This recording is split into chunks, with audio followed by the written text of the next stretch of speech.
Okay, Ben, so what happened in hemp world right now? I feel like you're about to throw some knowledge on me, man. What's going on? Big time. Well, first I had to put on the bolo tie, What's with the bolo because I tie? had to. So earlier today, I was wearing the bolo tie with a three-piece suit, all set up to the nines. I got to the Hill. There was an historic hearing today in the cannabis movement and in the cannabis industry. Today, What happened, dude? So, I've been working on this for 10 years or more. I moved to DC to be a hemp lobbyist over 10 years ago. Whoa. And I was working to, get attention on the issue. Hemp is a type of cannabis, and at the time, nobody was talking about cannabis.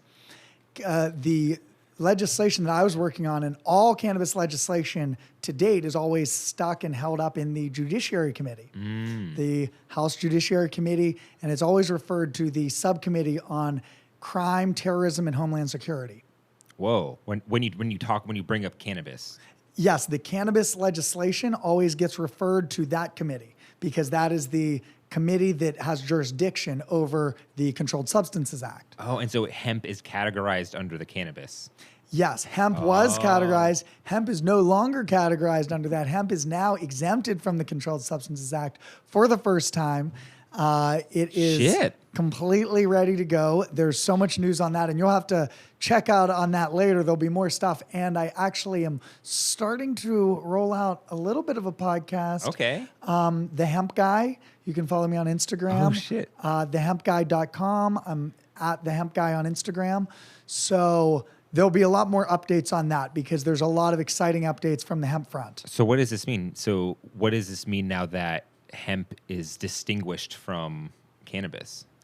There is a lot to go into there, but I kind of wanted to talk about what I was doing this morning. Yeah.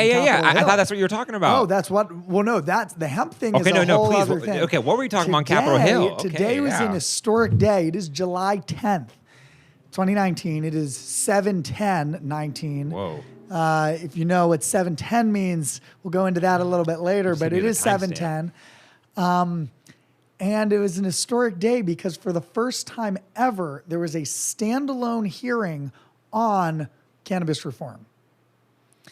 And this is like a day that has been on the docket. We've been fighting for this day for years and years and years. I personally for 10 years, other people for decades, to get a hearing in the Judiciary Committee where the bill has been referred, just to have a hearing on a bill. If you remember old Schoolhouse Rock, I'm just a bill, and that bill has to make it through committee, but getting a committee hearing is a huge barrier to entry. And so we've never actually had a committee hearing on the bill. Now we have been it's been incredible. There has been a lot more attention on cannabis on Capitol Hill, certainly. And there's now a number of amendments. There's a huge amount of bills in Congress.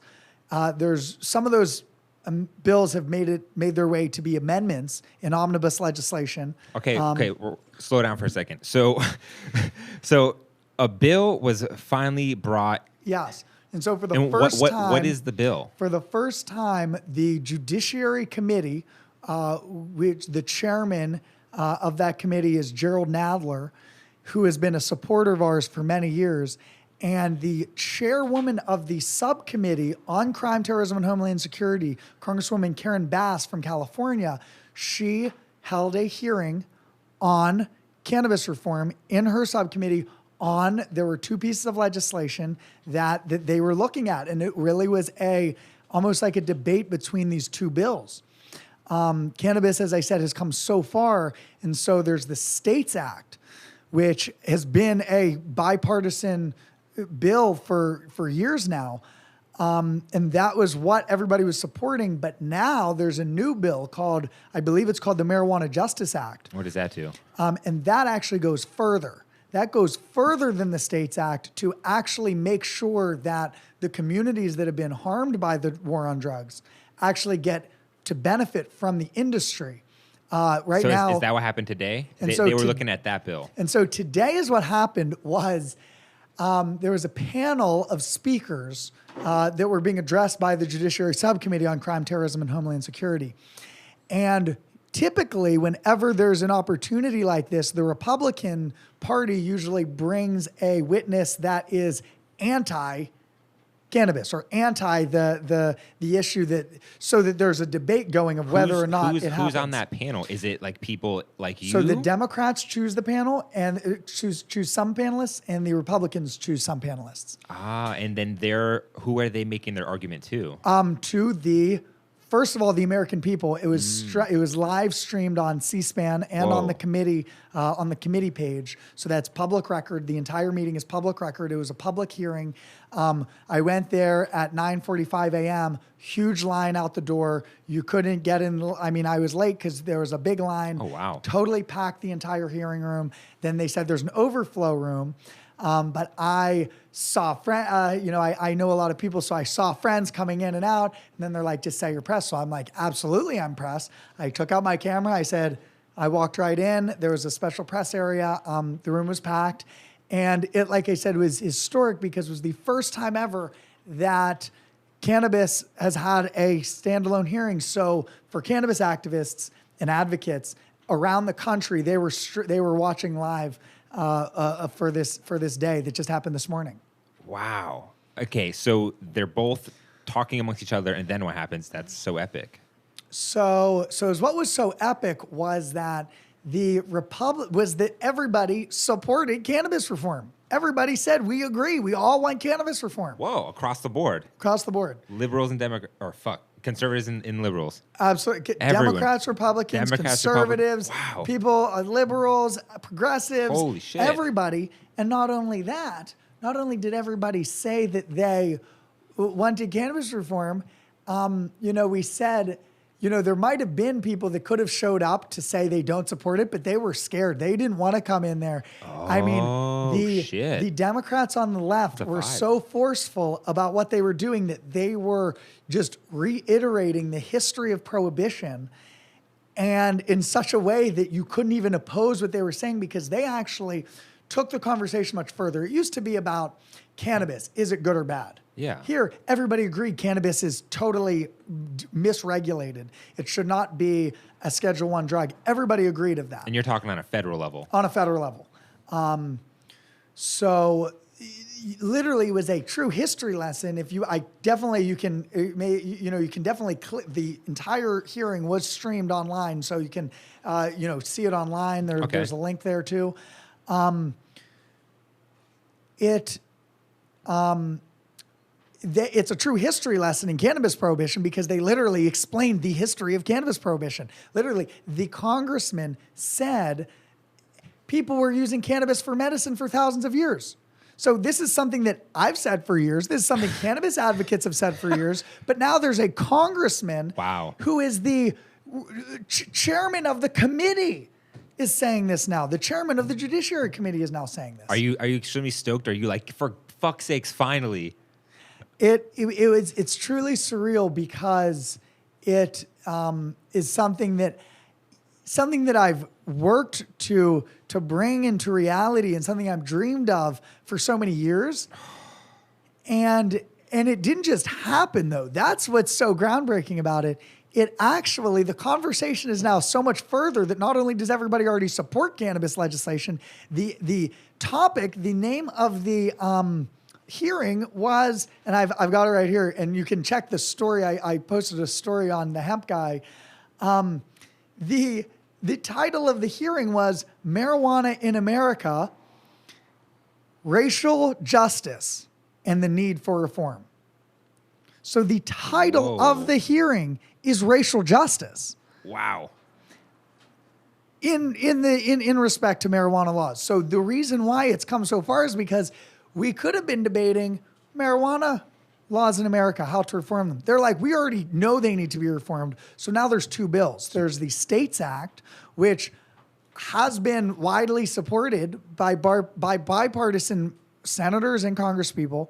But now the issue is there's a new bill, the Marijuana Justice Act, which would not only do what the States Act does, but go much further. And they're saying that's what we need. So you're telling me that there's one bill that's about to make cannabis legal on a federal level everywhere. Well, it's a little more complicated than that. It would There's a number of issues. It's pretty complicated because we definitely are going on a states' rights issue. It's a states' rights bill.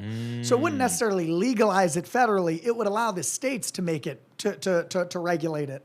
It would clear up a lot of confusion just about, I think it would solve the 280E problem, which is a major problem, but it would not actually just fully legalize it. In that sense, and we'll have to do another thing about the real policy issues. What's the 280E problem? The 280E problem. You got to treat me like I'm stupid here. Exactly. Because you are in this world, and I am so out. And so I get some of it because I pay attention to it, but I don't get like when you say like the 280E or in like you.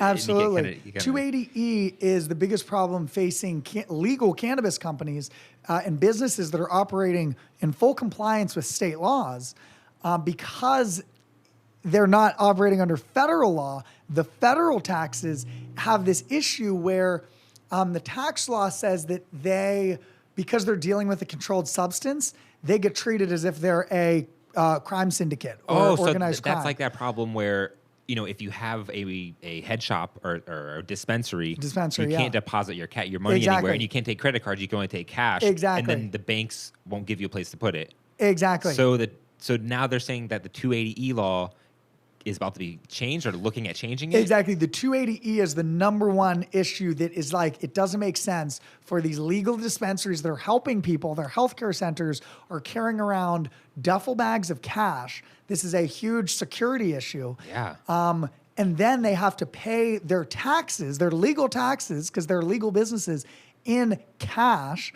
And it is just a security problem. This sounds like the Wild West. It's totally like a the Wild cartel West or something. This literally sounds like a cartel. Well, that's the thing. These companies, these businesses aren't cartels, and they're being treated like that. Dude, and I've seen stuff on Vice about this years ago, and I remember seeing footage where literally they're in Colorado and they've got armed security people, literally looks like the West, where people are guarding this thing and they all know what's in it. It's nuts. That's exactly what's happening. Wow. And so that is the reason why that is one of the top issues that they want to address, is because these are businesses that are already operating legally. And the feds have already said, look, we are not going to enforce the federal laws because we can tell that you're totally legally operating. But these businesses are struggling it's just a disaster for the way that they're running their businesses on the day-to-day. So that happened today where everyone agreed on that. Yeah, so everyone agrees on that, and there's been Ed Perlmutter has a bill called the Safe Banking Act that has been making its way through.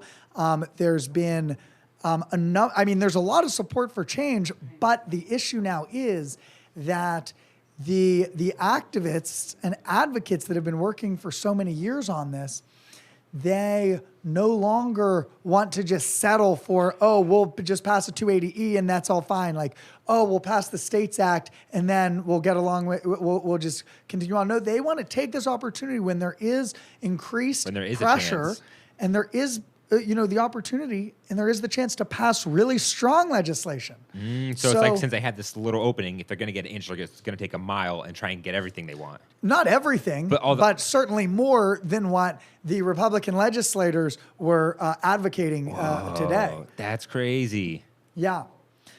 And so it really is, because for somebody who's been in the industry for a while, it's amazing to see how far the conversations come. And for people that, really want to get involved, this is a really great time to call to pass the Marijuana Justice Act and to call for the strongest legislation as possible for equity provisions on the state level and to make sure that this is done the right way. Because if it's not done the right way, big tobacco and big alcohol could come right in, and in 2 years, all the opportunity to change as a paradigm, to change. Okay, you're gonna have to break that down. But before big alcohol and tobacco can come in, you're saying that what was the first part? Like they want to make up for people who were jailed for exactly. So under the current laws, if somebody has a felony conviction because they used to sell cannabis, and that's no longer a crime anymore, then they are now being excluded from basic. In some places, they're basically not allowed to participate in the industry. Now, in some places, they actually have equity provisions in the laws and regulations that actually say you have to have people who diversity in your board of directors and in your ownership.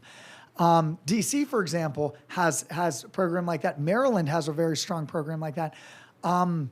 The issue is that we need to make sure that that's protected on the federal level, because if it's not protected on the federal level, as soon as this becomes fully legal and the banks can essentially get involved, there's like the $1 billion company Canopy Growth Corporation, where they can then have an outsized influence because it becomes a capitalized market. It becomes commodified.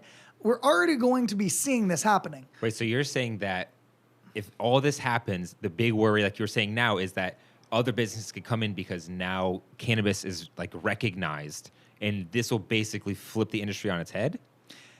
You could say that. You could say that because the industry has so far been, I mean, before it was this illicit market where there were people who were just trying to make a living and just trying to get people what they want, which is cannabis, which is not dangerous. It's as addictive as caffeine, as they said in the hearing. So wow, they said that. They said that on the federal level. They said that in this federal hearing. They said how addictive is they asked the question asked to a doctor. The doctor was asked how this compares to opioids, and he said, "Well, I can say that my father started using cannabis and ended up being able to phase out opioids." Whoa! And he said, that was one. He said that was just one case. But from a doctor's perspective, I've been he can dreaming say of this day. Holy shit! Oh, it's a total dream come true. He said, so how addictive is it? He said, well, it's less addictive than alcohol, tobacco. He named a number of other compounds, and then he said, the dependency rate is 9%, about that of caffeine, and then chuckles and laughs were heard throughout the hearing room, because he said it, what everyone has been saying for years, what everyone wanted to say, what everyone wanted to hear. The truth is that cannabis is not a gateway drug. It does not have the dependency of opioids or any of those drugs like alcohol or tobacco for that matter. He said it's like caffeine in the federal hearing room. Wow. Dude, my mind is blown that everyone agreed on this. It's everybody in the room certainly agreed. There's other people who are like, how is this getting so far? I mean, it's amazing. But those people are such a minority now that we really do have the conversation is about racial justice now.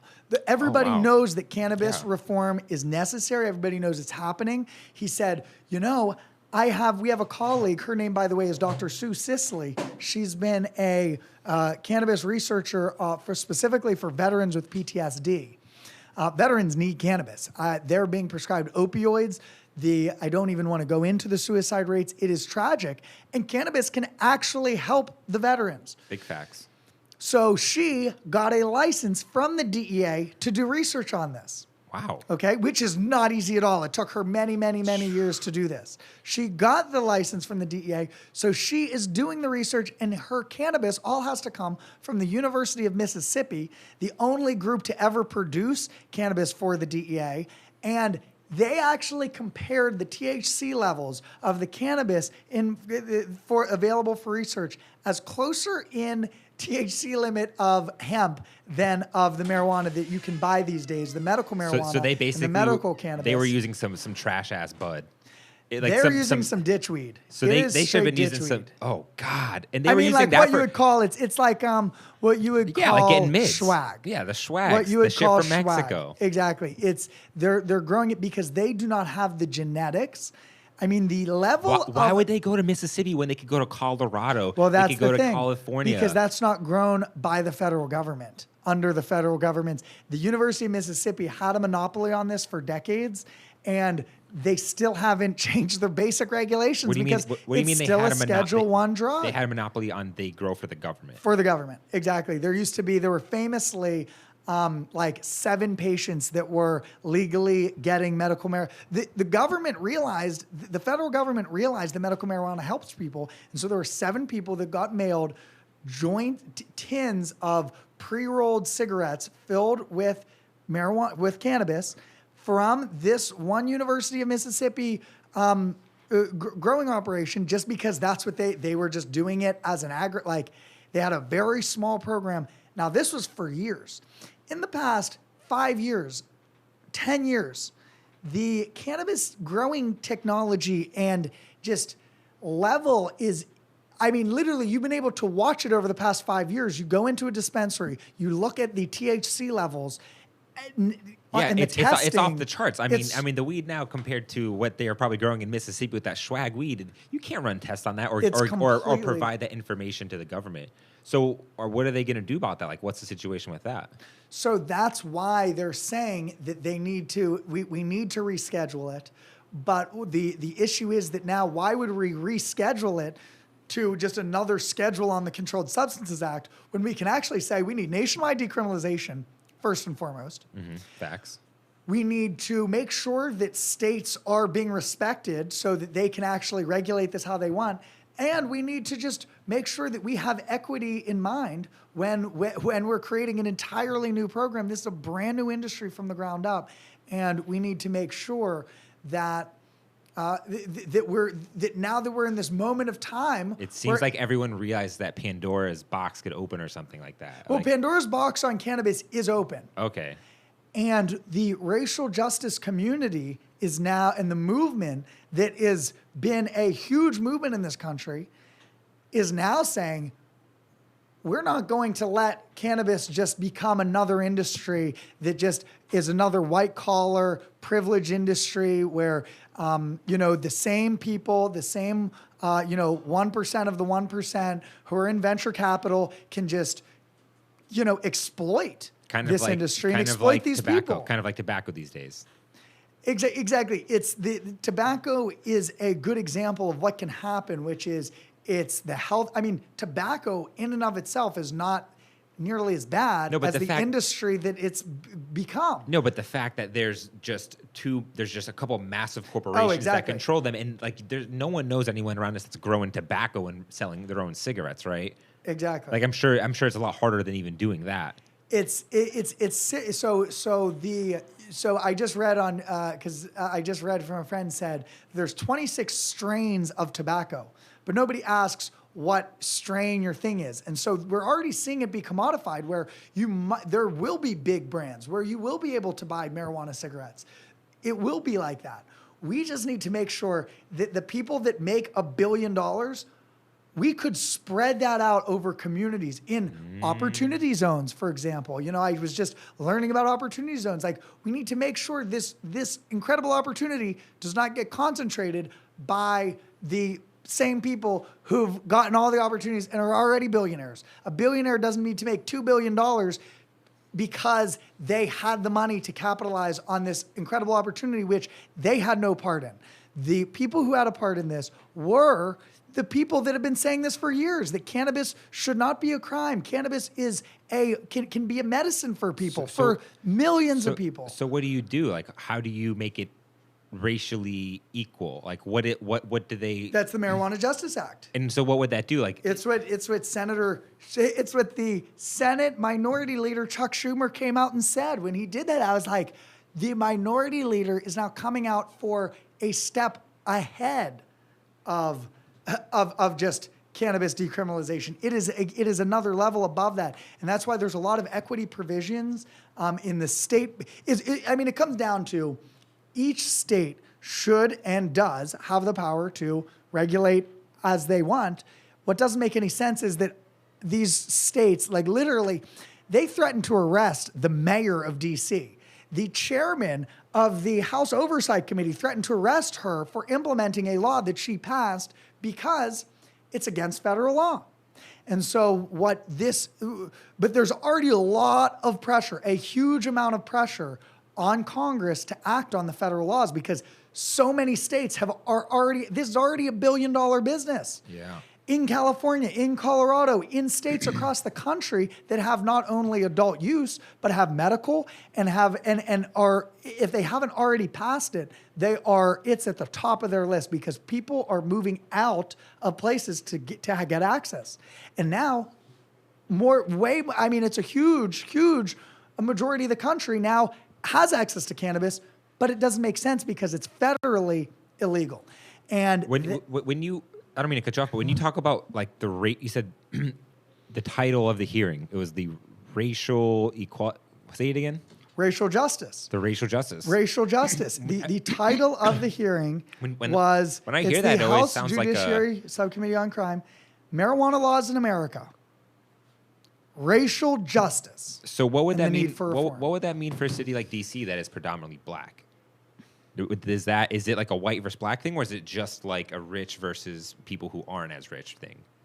Well, there's I don't really want to get into the weeds of all the things. Okay, so those are like the weeds going on. Okay. There's so many moving parts here, but the opportunity, the main concept is that if somebody was arrested for marijuana, and I want to say cannabis because cannabis is the true term, but marijuana is another word for it. Although it's a word that was made up by the government, I mean, it's a racist word, and it's not, they use that. It's called cannabis. Marijuana. Exactly. It's like literally they were talking like about bad words to call weed. They were literally in the hearing today. They were talking about the history of marijuana prohibition with Harry J. Anslinger and his racist motivations, and Congressman Hakeem Jeffries asked the panelists. He said, is this what the newspaper said? And he said things that were really racially charged. This was the era of fake news. They invented fake news specifically to say that cannabis makes people violent, and that cannabis is only being used by minorities like Mexicans and African Americans because they. Because that is what it was. That is how they banned it. They banned it by creating a scare with Reefer Madness. And that is exactly what happened. And they went over that entire history in the United States Judiciary Committee, subcommittee. So sorry, there's this guy with his motorcycle literally in front of the window. Okay, thank God. That was crazy. Wow, dude. So today was epic as shit. Holy crap. Epic. So is this like a day in history kind of day? Day in history kind of day. Wow. And that's coming from a guy who's been in it for 10 plus years. Absolutely. So where do we go? I can read you the update from Justin Streckel, who's the incredible advocate who works. Blow my mind. Holy shit. I mean, I remember being with my friends when I was younger. We would all get high as fuck, and we would talk about stuff like this becoming like a reality. Like, when it was on the federal level being recognized, like this was stuff that was just, I don't know. I always dreamt of stuff like this. Like, both parties agreed. And I dreamt of this day, and it really happened. So I can just read this email that was sent out earlier today from my friend Justin Streckel of the National Organization for the Reform of Marijuana Laws. I just walked out of the House Judiciary Committee hearing on marijuana laws in America and can say with confidence that our movement's power is cresting. There's widespread consensus by members of both political parties that this is time to reform our failed policy of federal prohibition. Now the question is not when, it's how. And we're proud to stand on the front lines. So it is really exciting because it's not only happening, but we are actually in control because the Democrats control the House and because the Democrats have felt like they really are fighting now, like they're really in the position to fight. They're pushing the conversation much further than we thought we were able to push it a few years ago. And that's what's so exciting is that we actually can really, the industry is already showing it's a huge business opportunity. And we are now able to say, let's make sure that these opportunities are available for the people that deserve the opportunities. That's interesting. I didn't know that. I didn't know about this whole swing of Democrats feeling like they're really fighting, like they really have a lot of influence now. Well, the election that brought in this historic freshman class, people like Alexandria Ocasio-Cortez, she is kind of like the leader of she's not I'm not saying she's the leader. She on Twitter and on social media. Is she like low-key like the figurehead right now? She's been the most famous. Yeah. The spotlight has been on her, but everyone talks about AOC. But she's not just solely her. She's actually part of a movement of one of the most revolutionary freshman classes to come into Congress. It's the youngest, so she's the like most women. She's like LeBron James right now of Congress.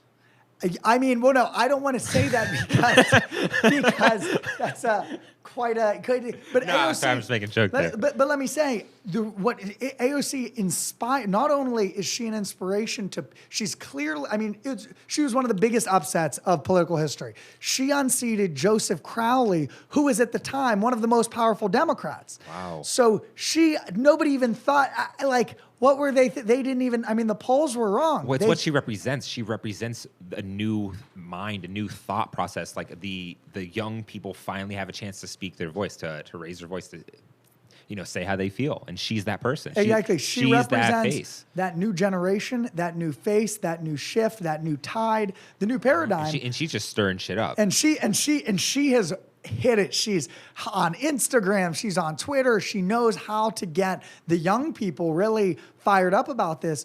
But what I'm saying is that she is one member, but there's dozens of new members that are just really shaking it up. Oh, wow. And also inspiring a new generation and really kind of putting the party platform. The Democratic Party has to like deal with this. The Republican Party was already kind of dealing with this with the Freedom Caucus, where the party politics, where it's just like, just listen to what the party leaders say and we'll just keep everything. It's changing now, and the Democrats in power, the fact that the chairwoman of this committee, I mean, it's like Maxine Waters is now the chair of a committee. Like, this is like a whole new, I mean, Nancy Pelosi is still the speaker. Like, it is all of the things that were, and now much more. They're taking it the Democrats are taking this as far as they can, because I mean, that's what's happening. Wait, are you saying that the new class of Democrats are affecting the older class of Democrats in some way? Certainly. They're certainly pushing the party very far left. Oh, so that's what's happening. So they're the ones bringing these very hardcore social justice rules into effect. So, for example, if you were watching the presidential debates of the Democratic primary of 20 Democrats, I saw both days. Fantastic. And so, obviously there's been a whole lot of talk about the Kamala Harris versus Joe Biden. Oh, Jesus. That was a big thing that came out. It was a huge thing. And the reason why is because racial justice is at the forefront of what our country is looking at. And so that's what's happening. And so it's happening in everything. And it just means that everything is being pushed in a direction that is, the reason why that's top news is because it's like, oh my goodness. But that's what's happening in the cannabis. Is the title of the hearing is racial justice. Oh, and so I see. So they even affected that. Yeah. Okay. Now it all makes sense. It's all part of there's a really big movement for systematic and systemic change because change, paradigm change to change. Yeah. It sounds like the. Huh? To change the systemic issues that have been facing this country. You got something to say, Amir? Wait here, hold up. Here, I'm gonna pass. I think he's just saying I need to chill a little bit. I'm getting kind of hyped. I want to ask you a question. I thought you were. Oh, okay. Because I'm getting hyped. I mean, literally this morning I was on Capitol Hill, 3-piece suit. All the things were happening, and so I was earlier today. Yes. No, you can just ask and then I'll answer. So, hey, what's up, guys? No. So, I wanted to ask how many people are on your staff, and I wanted to know how many people from D.C. are on your staff, and then after that, I want to know how many black people on the staff, because it needs to be a diversity even in the workplace to get the message across. And you can answer it however you like. Thank you for taking my question. It's like you're the guest or something, Amir. I feel like when you're standing asking your question, it makes like a whole different vibe. I was just gonna hand you the mic so you can say it from there. You feel like way more relaxed or something, dude. Thank you so much for your great question. Did you get what he was trying to say? I did. Well, the first thing is I wish that I had a big staff that was big and diverse. And I'd love to have that staff. let's talk about how to make it happen. Absolutely. My name is Ben Droz, and you can, my website is thehempguy.com. I'm right now running a pretty small shop. I run a consulting group called Droz Group. I am definitely looking to staff up. I'm definitely looking to get some clients and raise some money to really make that possible. It's so important to support to support that. So thank you so much for that question. So absolutely, as soon as I get the budget, I will certainly. Is that what you meant? Yeah, pretty absolutely. He just pretty much answered the question. He said that he's pretty much doing this himself. I don't think this is as big as you think it is. He's doing it once he gets the money to Yeah. allocate towards staff and members and things of that nature, that he's able to do it. So he has a question for me. Oh, word. Okay. Absolutely. And then as far as bringing diversity into the workplace, it is so important, and that's what this movement is about, is bringing that diversity in. It's just better. That's what we're learning. It's better, and that's why these provisions, these equity provisions, make sure that, for example, if you want to open a dispensary in DC, you have to hire people from DC. You have to have. Oh, wow. And that is part of the law in DC. The mayor is right now putting together the program. And so that's how they spread that equity you're talking about. Yes, exactly. When all of a sudden, when shit starts hitting the fan and when it's recognized by federal government, when all this money starts happening, they want it to not go to just the same people, but also they want a lot of the profit from that to go to stuff like that, the jobs. And is there anything about they're helping people who were incarcerated from it at all? Absolutely. What's the situation on that? The situation is that, so actually Jay-Z just like yesterday or something announced that he's now partnering with a major company out in Los Angeles. Of course he is. He's a smart dude. I mean, obviously, this is a huge, Mike Tyson has a 400-acre retreat. This is Snoop Dogg is in business with Martha Stewart. Martha Stewart is an official advisor to Canopy Growth Corporation. Dude, there's a lot of stuff happening. There's a lot of stuff happening. I'm gonna tell you why there's a lot of stuff happening. I'm gonna tell you why. Well, we're gonna grab you a chair, Mir. First of all these people working with the feds. You dig what I'm saying? Look at the people that you just named. Look at everybody you just named. Martha Stewart, fed. Snoop Dogg, fed. Oh, he's been in the prison system.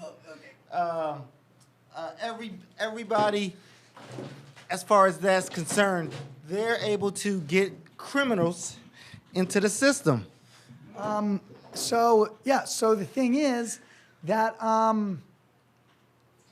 exactly. That's the issue, is that right now it's a great opportunity for business people, and we want to make sure it's equitable. So Jay-Z just signed on to this partnership, and he wants to help do workforce development. Make sure that the people who get these jobs are the people who deserve these jobs, the people who can actually help communities, as opposed to just extracting and exploiting the communities and saying, oh, buy our cannabis, but none of the money is going to go back into your community. And so that's a big part of it. And there's equity provisions. Maryland has some great laws. And DC is right now working on. How exactly would they exploit a community? Well, think about how if, like Walmart is totally different, but let's just talk about that, which is when it's mom and pop shops, then the money goes to the people who live in the community. But if it is a corporation that owns 100 dispensaries in states across the country, that money is going to shareholders. The people are working for minimum wage, and the money is going into a corporation. It's a publicly traded company, and the people who are really benefiting are those people who bought stock in their early fundraising rounds, because those are the people who are really going to see those returns. Whereas, because people have been predicting this coming for quite some time, so it's like, oh, now's the time to jump on it. But what you're saying is it puts a lot of the power back into the normal people. Well, that's what we're trying to make. It's people are going to make money. Cannabis is, before cartels were making billions of dollars. Like literally, it's insane how much money cartels can make, because cannabis is a agriculture crop that people can grow. You can grow it high tech in greenhouses with all the best technology, or if you're a farmer, if you're in Northern California or in, a place that has fertile farmland, you can just grow it on a farm, especially when you're talking about, when you're growing it outdoors. So it can be used to benefit those farmers and benefit the communities and benefit people who are owner operators, rather than if a well capitalized company comes, just says, oh, we're just going to buy all of your dispensaries. You all can retire, but now that generational wealth we're now putting into our corporation, that opportunity. One thing, as far as Jay-Z and Rockefeller and all that stuff, Jay-Z is pretty much, that company is owned by the Russians. Owned by the Russians. They were the ones who took stock and just put it down. Just take it off. Just take it off. They were pretty much the ones to buy stock in Rockaware and things of that nature. Hence, Jay-Z being some type of owner of the Brooklyn Nets, which was owned within 3 months ago by a Russian guy. But anyway, moving right along. Yeah, I absolutely. think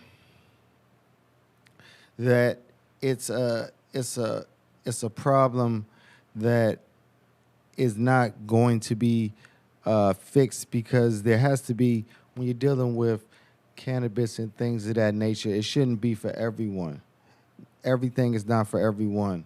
Like alcohol, some people act a damn fool when they drink. Absolutely. Dig? And yeah. And I think that it should be controlled in a certain sense. No, regulation is important, and that's what they're talking about. I think regulation is important. When it's regulated, you can card people before they buy it. They were saying the reason why we want to regulate it is because being unregulated, a high school kid can get cannabis easier than they can get alcohol, and they shouldn't be able to get either one. You're in high school, But I was there in high school, and actually, one of the great comments, was from the Republican Congressman McClintock, who has been a cannabis supporter for many years, and he really wanted to focus on the cannabis issues.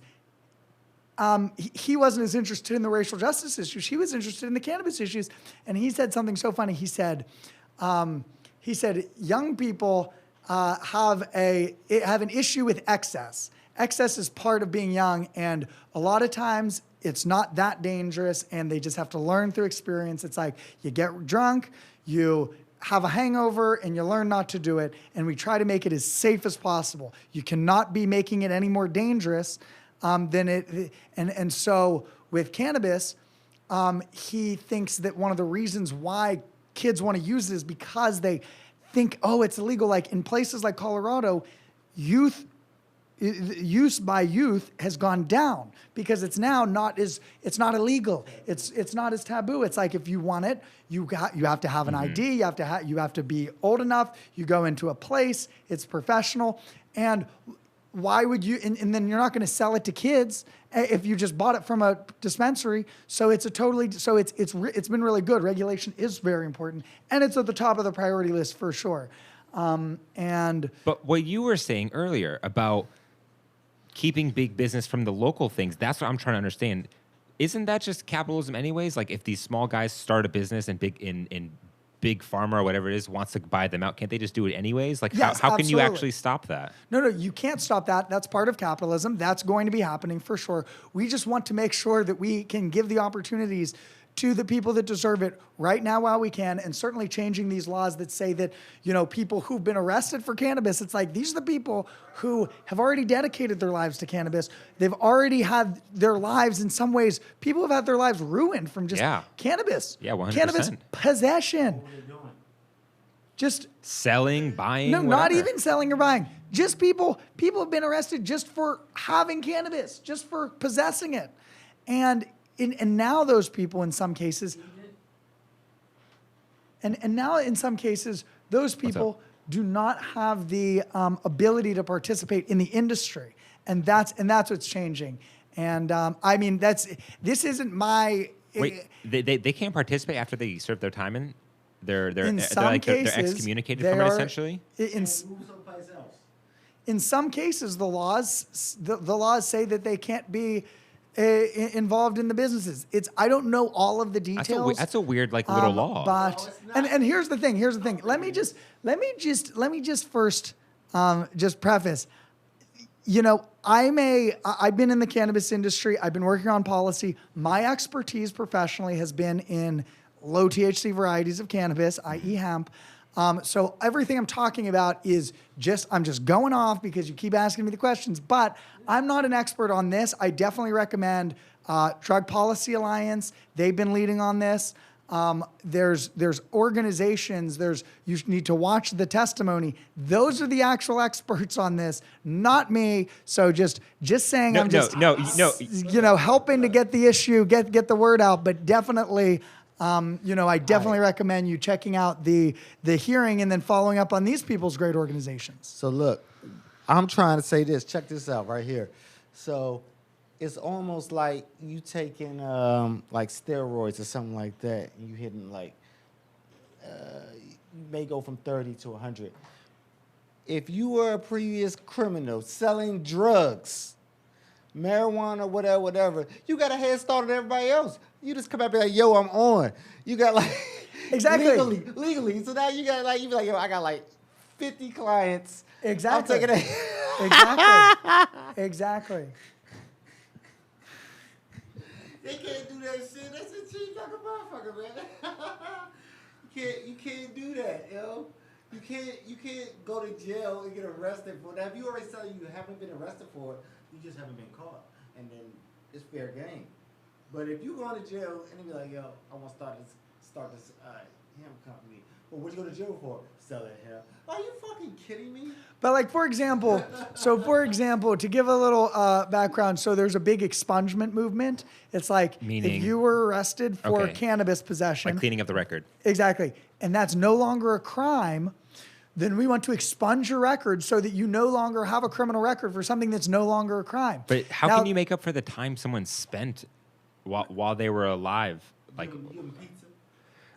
Well, give them pizza. That's what the issue is, and that's a whole other debate, and that's why this isn't really my thing. If there were other people we could talk with actual experts in who deal with this, I'm just here to tell you about the issues that people are talking about. You're an expert to me and anyone who's listening right now. So thank you. Come on, you've been in the mud doing this. How often do you lobby? Is that the right how often, is it a daily thing you do? I was a full-time lobbyist. I used to work 80 hours a week or more, just working around the clock to really I would be emailing congressional offices as much as possible. Then I'd be calling, just cold calling all of the offices and just saying, just getting meetings. And then I was meeting with these offices and having, putting on the suit and tie and hitting the halls. I would go all the time. We would be doing it literally. I was just living and breathing this because I felt it was the most important thing. And I also wanted to do it because I wanted to show that really, the government is there to work for the people. So we're allowed to call our representatives. And I was there to encourage people to do that and to train them and to give them talking points. So you would call them all the time, the representatives, you would call them and then set up meetings to come and talk about cannabis legalization. I was talking about hemp legalization. Hemp legalization. But hemp is a type of cannabis. So yes, cannabis legalization. Absolutely. Cannabis reform. Why do you care so much about hemp? The reason why I care about hemp specifically is because I'm very concerned about pollution in Earth. How does hemp cure that? And climate change I think is concerning. What the scientists are saying. What AOC has been saying, hey, listen, maybe we should listen to the scientists. The Green New Deal is or is not the best way to do this. But we need to address this in a very serious way because even if the scientists are completely off base, their projections. It's not I can already feel, if the storms get worse, farmers are already experiencing real problems. The ocean is very terribly polluted. So you care about it a lot because of the environmental impact. And because hemp can be used to replace plastics. It can be used to replace paper. Will it clean We up the shouldn't fashion have to be industry too? cutting down any trees. You can use it to make oil and fuel. There's no reason why we should be still in the industrial age when we're now in the technological age, and you can make batteries. We do not have to be mining for lithium when we can create hemp supercapacitor batteries, and we just have to invest. You can turn hemp into battery somehow? You could turn hemp into 25,000 products in 1937. That was before, 1937, like what was their technology in 1937? And they could make 25,000 products then. The first plastic, cellophane plastic, the word cellophane is derived from the word cellulose, because originally cellophane plastic was made from cellulose. It was part of what's called the Chemergy movement. George Washington Carver, we remember he made all this stuff out of peanuts.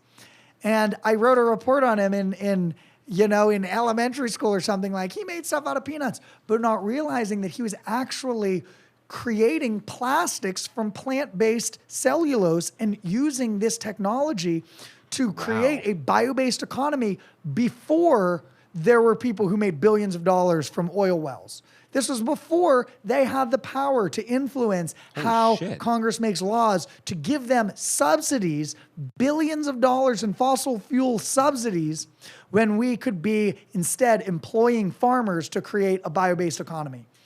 And this is all history. This all happened, and now is the time when people need to understand that and step up and really change this. And hemp can change that, because hemp is a resource that can change all of that. And a bio-based economy essentially means zero waste, or not zero, but a lot less waste and pollution. So first of all, that affects our ozone layer and everything. Exactly. First of all, single-use plastics that do not decompose doesn't make any sense. So we're right now in this situation where we're actually subsidizing that by subsidizing fossil fuels and having this situation how we are willingly and knowingly creating single-use plastics that do not decompose.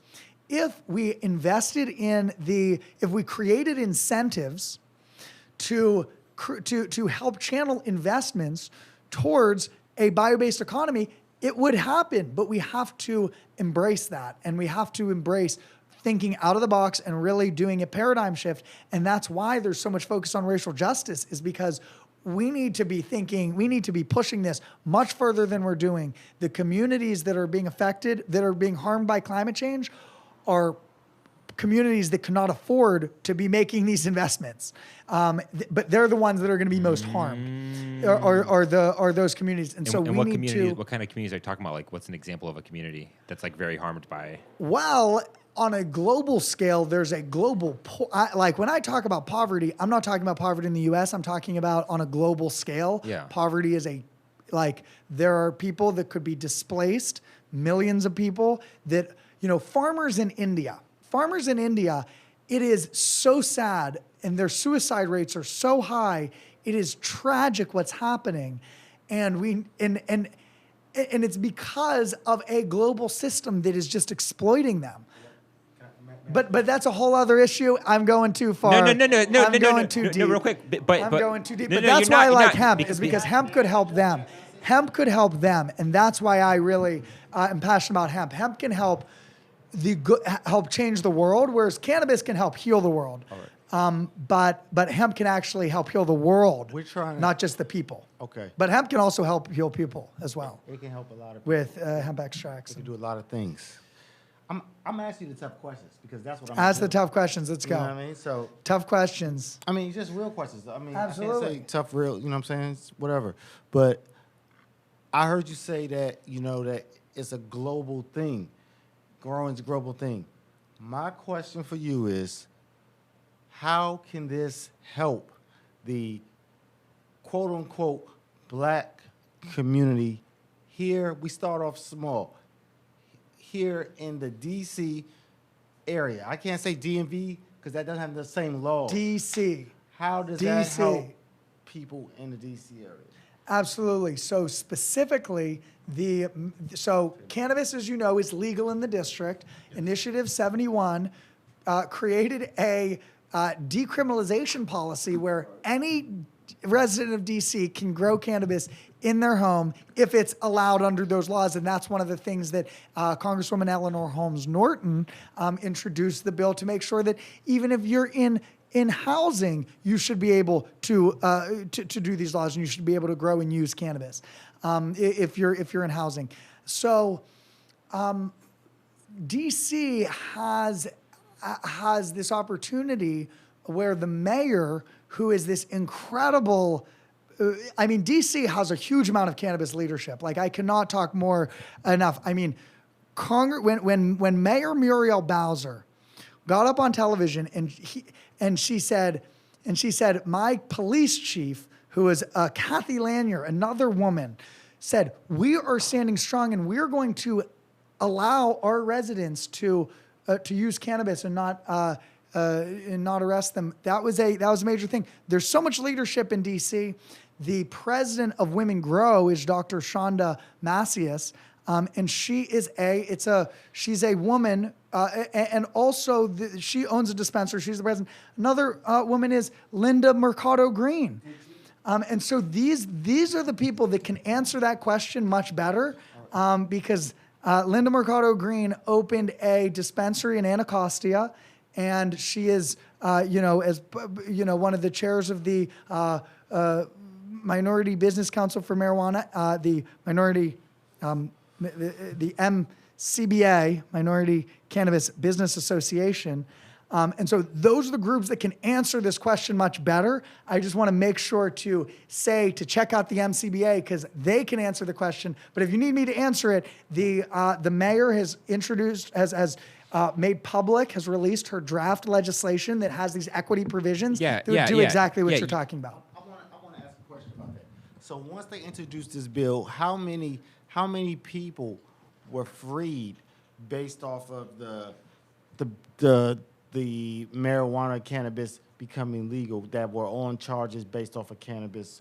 That's what I'm saying is that I'm not an expert in this, but I believe that Illinois has just expunged thousands and thousands and thousands of people's records. New York is looking at an equity program. Everybody is looking at equity programs right now and expungement programs. Okay. But I'm not an expert in that, so I would have to check the websites for these great organizations, Drug Policy Alliance, MCBA. Yes, sir. But I'm only talking about Washington, D.C. How many people I'm not, that's the thing. I'm not an expert in that. I really wish I could answer that, but I'm just here to, shoot the stuff. But there's lots of great people we could bring on the show to talk about that. Yeah. There's lots of great people. I would be super interested in knowing people you could refer to. So really cool. The people who you have to watch the hearing and go to their websites, and there's so many people working on this. There's so much great work. I don't know if you can share their links with the listeners, because if you share them with me when I post this video, I'll put it in the bio. Yeah, absolutely. Because or you can put exactly, because it doesn't necessarily have to be in the bio, but there's so many resources. There's so many people doing great work. If you just Google, 5 minutes, you can find so many great people doing so many great things.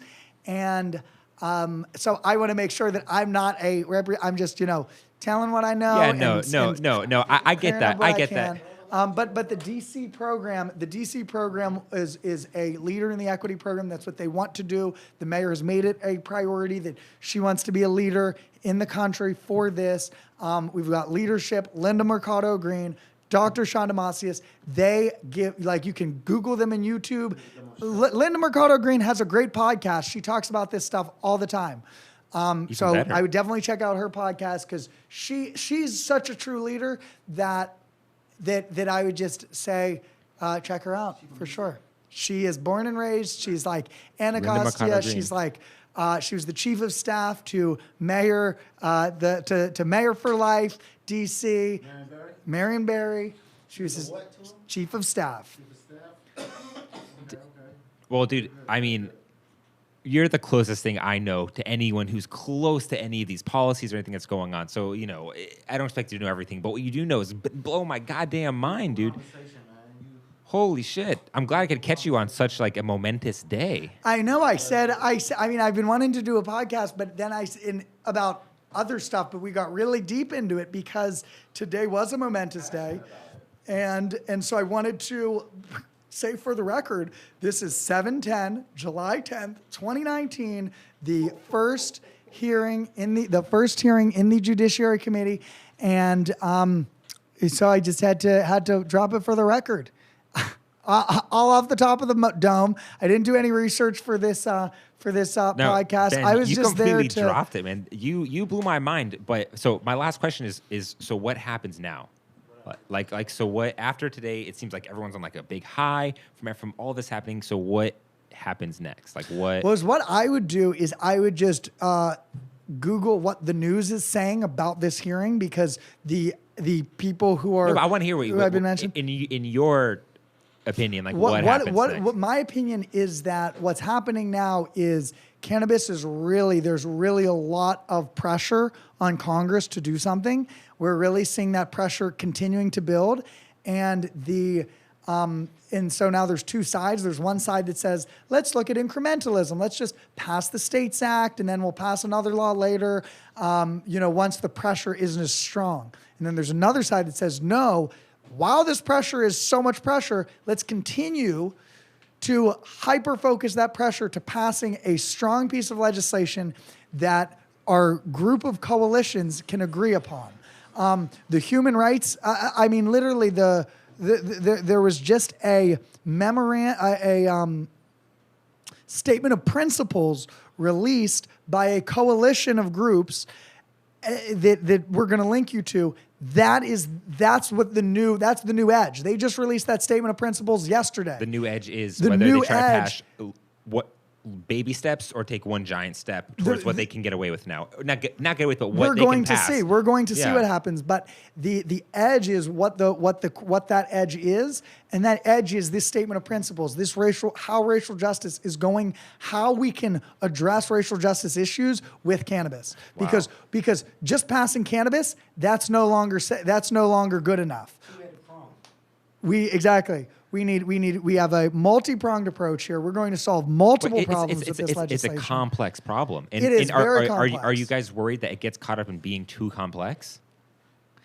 It's complex. It will be very complex. It is a complex issue because some people and that's why we can talk about it for days and days. Okay. Check out my podcast, The Hemp Guy. Check out Linda Mercado Green's podcast. She's got a great podcast. I seriously am in the working on interviewing top experts to ask them about this. I told you not to get too far into the weeds because it's a very complex issue. No, I wanted to get into the weeds because you're the guy to get in the weeds with. And personally, dude, like I've always had my ear to this. Dude, I wrote a paper in college about hemp. Like, what the? Absolutely. Like, so I kind of knew a lot of this. Yeah, thank you, Ben. So. Explains things, and you have some knowledge on a lot of this stuff. So I really appreciate your commentary. Well, absolutely. And I'm also here just to get the conversation going. I just really want to get people knowing what the conversation is so they can know where the conversation is so that they can also it's important just to be educated, because if you go onto these websites I've just mentioned, they have all this information and they have the talking points, they have the action alerts, how you can take action and make a difference and get involved. I'm just here to kind of really put fire on that conversation so people know, like, it is a lot going on in the conversation. It's not just like, oh, let's just sit back and watch cannabis become legal. It's like, no, we need to continue pushing, especially while the iron's hot. We need to keep the iron hot. We need to keep pushing while we can so that we can make a really big impact. And we can make that impact. And today was an historic day, but it's not a day to, pat ourselves on the back. It's a day to say, wow, this conversation, we need to keep pushing it because there's a lot of pressure on Congress right now. And that's what it's about. Well, hell yeah, Ben. Dude, thank you so much for coming on and blowing all of our minds. And I can't wait to see this day go down in history, and I can't wait to see what happens. Absolutely. And also, like I said, we should probably do another one where I'm wearing the 3-piece suit I don't know, man. I think this is pretty good. Well, let me just say, because I can be so much more. I just want you to know that my professionalism can be so much higher game. I could have a computer in front of me with the information. Nah, this is the underground. I wanted this. This is the underground. Well, let me just give you a shout out because this T-shirt, even though it is a T-shirt, I don't usually like to wear T-shirts. It is made out of hemp. This is Hemp 2020. Check out Hemp 2020, Young Maven. I'm wearing hemp shorts right now well. So I'm wearing hemp on hemp. These are like almost hemp shoes, but I'm like wearing hemp on hemp. Just like casual. You got me on that casual side. Wait, real quick. Of What's things. up with the bolo? Like, it's like as soon as you put the bolo on, you became like superhero Ben, dude. Was, I mean, I just had to. Is that like a superstition you've been rocking while you've been lobbying? I just got to wear that hemp bolo tie. You know, I got to do it. YOLO bolo. You know, I've got the hemp bolos. I mean, I can't even go into it all right now. You're going to have to learn more. You're going to have to stay tuned for more on that. We'll have to do that on the next one. Yeah, after this. But that's YOLObolo.com. Obviously, you can get the bolos, the hemp bolos there, handcrafted. Awesome. By yours truly, made right here in this studio, 520. You make them for YOLO Bolo? I make YOLO Bolo here in 520. How do I rock a YOLO Bolo? We'll get on that next episode. All right, guys. That's it. That's the angle. Peace.